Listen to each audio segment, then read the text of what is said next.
In this video we are going to upload a drawing of a floor plan that you already have, so you can trace it in Floorplanner.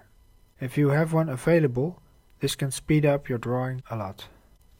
So you just open the floor plan editor. Your drawing might be in metric or imperial units. It's important to set this in the view settings first. Find it over here. Here's the metric imperial switch. You can upload your image as a backdrop with this icon. Click it and then choose a file. Browse to your file on your computer. You can add a JPEG or a PNG image. The file dimensions should not be too big. These are the specifications you need to use. Then click Open, and there it is.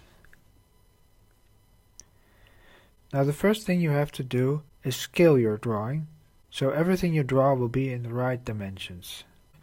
Zoom in to an element of your image of which you know the size. Let's take the largest dimension line over here. Click Set Scale and click on the first point. Move your mouse and click on the second point. Now you get an input field where you can enter the dimensions in centimeters. It's 960. Okay. Now your plan is scaled.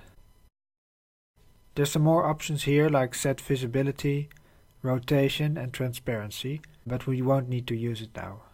Let me exit the backdrop menu and click the zoom all button so we see the whole image. That's it for now. In the next video I will show you how to quickly trace the walls in this plan.